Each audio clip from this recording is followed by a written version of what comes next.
দেখিছা শুনিছা তথাপিও বুজা নাই ৱাইফাই ঠিকে অন আছে কিন্তু ইণ্টাৰনেটে অহা নাই মানে অধ্যক্ষ মহোদয় আজি সন্মানীয় চৰকাৰী পক্ষৰ সদস্যসকলৰ অত্যাধিক শব্দটোৰ বাহিৰে আন একো শব্দৰ মাজতে সাদৃশ্যতা দেখিবলৈ পোৱা নগ'ল মানে অধ্যক্ষ মহোদয় আজি সদনত উত্থাপন কৰা বিধেয়কখনৰ অত্যাধিক শব্দটো এইভাৱে উল্লেখ কৰা হৈছে কিয়নো কল্যাণমূলক আঁচনিৰ মূল লক্ষ্যই হৈছে দীৰ্ঘম্যাদী উন্নয়ন সাধন কৰা অৰ্থাৎ মাননীয় অধ্যক্ষ মহোদয় কল্যাণমূলক আঁচনিয়ে পৰ্যায়ক্ৰমে কোনো এটা সমস্যাৰ সমাধান কৰে আৰু এই পৰ্যায়ক্ৰমে সমাধান কৰা অৰ্থাৎ দীৰ্ঘ উন্নয়নৰ দীৰ্ঘম্যাদী সময়ৰ ধাৰণাটো বুজাবৰ কাৰণেহে আজি সদনত অত্যাধিক শব্দটো ব্যৱহাৰ কৰা হৈছে মাননীয় অধ্যক্ষ মহোদয় ইয়াৰ উপৰিও আজি সন্মানীয় চৰকাৰী পক্ষৰ এগৰাকী সদস্যই অত্যাধিক কল্যাণমূলক আঁচনি আৰু হিতাধিকাৰী আঁচনিৰ মাজত এটা সম্পৰ্ক থকা বুলি কৈ থৈ গ'ল আন এগৰাকী সদস্যই আকৌ কৈ থৈ গ'ল যে কল্যাণমূলক আঁচনি আৰু হিতাধিকাৰী আঁচনিৰ মাজত আকাশ পাতালৰ পাৰ্থক্য আছে অৰ্থাৎ তেওঁলোক নিজেই স্পষ্ট নহয় যে কল্যাণমূলক আঁচনি কোনখন আৰু হিতাধিকাৰী আঁচনি কোনখন তেনে এটা প্ৰেক্ষাপটত তেওঁলোকক উদ্দেশ্যি ক'বলৈ পালে ভাল পাম যে দেখিছা শুনিছা তথাপিও বুজা নাই ৱাইফাই ঠিকে অন আছে কিন্তু ইণ্টাৰনেটে অহা নাই নমস্কাৰ মাননীয় অধ্যক্ষ মহোদয় আৰু মহামান্য সদন মাননীয় অধ্যক্ষ মহোদয় আজি সন্মানীয় চৰকাৰী পক্ষৰ এগৰাকী সদস্যই উন্নয়নৰ সম্পূৰ্ণ ধাৰণাটোক কেৱল মাত্ৰ পৰম্পৰাগত উন্নয়নৰ ধাৰণা এটাৰ মাজতে সীমাবদ্ধ কৰি ৰাখিবলৈ চেষ্টা কৰিলে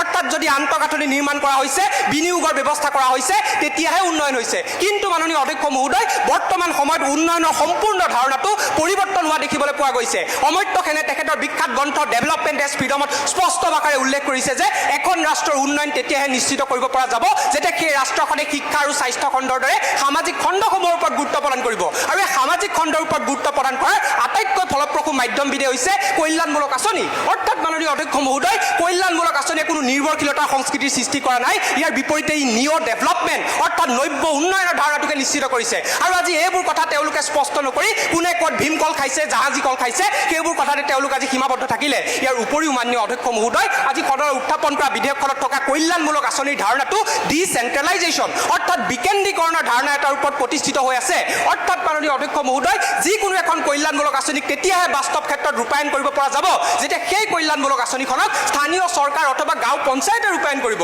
অৰ্থাৎ মাননীয় অধ্যক্ষ মহোদয় কল্যাণমূলক আঁচনিৰে বিকেন্দ্ৰীকৰণৰ যি ধাৰণা এই ধাৰণাটোৱে নিশ্চিত কৰে গণতান্ত্ৰিক প্ৰমূল্যবোধৰ ধাৰণাটোক ইয়াৰ উপৰিও মাননীয় অধ্যক্ষ মহোদয় আজি সন্মানীয় চৰকাৰী পক্ষৰ প্ৰত্যেকগৰাকী সদস্যই সম্পূৰ্ণ নিৰ্ভৰশীলতাৰ সংস্কৃতিৰ ধাৰণাটোক কেৱল মাত্ৰ অৰ্থনৈতিক ক্ষেত্ৰ এখনৰ ভিতৰতে সীমাবদ্ধ কৰি ৰাখিবলৈ চেষ্টা কৰিলে অৰ্থাৎ এগৰাকী ব্যক্তি যদি নিৰ্ভৰশীল হৈছে তেন্তে তেওঁ টকাৰ বাবেই নিৰ্ভৰশীল হৈছে কিন্তু মাননীয় অধ্যক্ষ মহোদয় তেওঁলোকে আজি স্পষ্ট কৰাৰ প্ৰয়োজনীয়তা আছিলে পুৰুষতান্ত্ৰিক সমাজ ব্যৱস্থাৰ ফলস্বৰূপে যে এগৰাকী মহিলা যে পুৰুষৰ ওপৰত নিৰ্ভৰশীল হৈ আহিব লগা হৈছে যাৰ ফলস্বৰূপে যি নিৰ্ভৰশীলতাৰ সংস্কৃতিৰ সৃষ্টি হৈছে সেই নিৰ্ভৰশীলতা সংস্কৃতিৰ সৃষ্টিৰ ক্ষেত্ৰত কল্যাণমূলক আঁচনিৰ দুখ কোনখিনিত তেওঁলোকে আজি স্পষ্ট কৰাৰ প্ৰয়োজনীয়তা আছিলে জাতিগত বৈষম্যতাৰ ফলস্বৰূপে যে ঐতিহাসিকভাৱে দলিত শ্ৰেণীৰ এগৰাকী ব্যক্তি তথাকথিত উচ্চ বৰ্ণৰ শ্ৰেণীৰ লোকৰ ওপৰত নিৰ্ভৰশীল হৈ আহিব লগা হৈছে যাৰ ফলস্বৰূপে যি নিৰ্ভৰশীলতা সংস্কৃতিৰ সৃষ্টি হৈছে সেই নিৰ্ভৰশীলতা সংস্কৃতিৰ সৃষ্টিৰ ক্ষেত্ৰত কল্যাণমূলক আঁচনিৰ দুখ কোনখিনিত অৰ্থাৎ মাননীয় অধ্যক্ষ মহোদয় এই নিৰ্ভৰশীলতা সংস্কৃতিৰ কাৰণসমূহ যদি বিশ্লেষণ কৰি চোৱা যায় তেতিয়া দেখিবলৈ পোৱা যায় যে ইয়াৰ মূল কাৰণেই হৈছে সমাজকেন্দ্ৰিক কাৰণ আৰু জটিল সমাজ ব্যৱস্থা আৰু এই জটিল সমাজ ব্যৱস্থাক পৰিৱৰ্তন কৰাৰ আটাইতকৈ উল্লেখযোগ্য মাধ্যম হিচাপে বিবেচিত হৈছে কল্যাণমূলক আঁচনি কিয়নো মাননীয় অধ্যক্ষ মহোদয় 2005 চনত যেতিয়া MGNৰেগা আঁচনিৰ ব্যৱস্থা কৰা হৈছিলে তাৰ জৰিয়তে 7 কোটিতকৈ অধিক সংখ্যক লোকক কৰ্মসংস্থাপন দিব পৰা গৈছিলে যেতিয়া 2014 চনত বেটি বচাও বেটি পঢ়াও আঁচনিৰ আৰম্ভণি কৰা হৈছিলে তাৰ জৰিয়তে 81% মহিলা শিক্ষাৰ অংশগ্ৰহণৰ হাৰ বৃদ্ধি কৰিব পৰা গৈছিলে অৰ্থাৎ মাননীয় অধ্যক্ষ মহোদয় কল্যাণমূলক আঁচনিৰ ধাৰণাটো হৈছে নব্য উন্নয়নৰ ধাৰণা কল্যাণমূলক আঁচনিৰ ধাৰণাটো হৈছে সমাজ পৰিৱৰ্তনৰ ধাৰণা আৰু কল্যাণমূলক আঁচনিৰ ধাৰণাটো হৈছে গণতান্ত্ৰিক প্ৰমূল্যবোধৰ ধাৰণা কেইটামান বাক্যত যদি এই কল্যাণমূলক আঁচনিৰ সম্পূৰ্ণ ধাৰণাটোক ব্যাখ্যা কৰিবলৈ যাওঁ কিছু দিব লাগে কিছু ল'ব লাগে জিন যাবলৈ হ'লে মিলিব লাগে মিলাব লাগে ৰবীন্দ্ৰ নাথেও ক'লে ধন্যবাদ মাননীয় অধ্যক্ষ মহোদয় ধন্যবাদ মহামান্য সদন Thank you.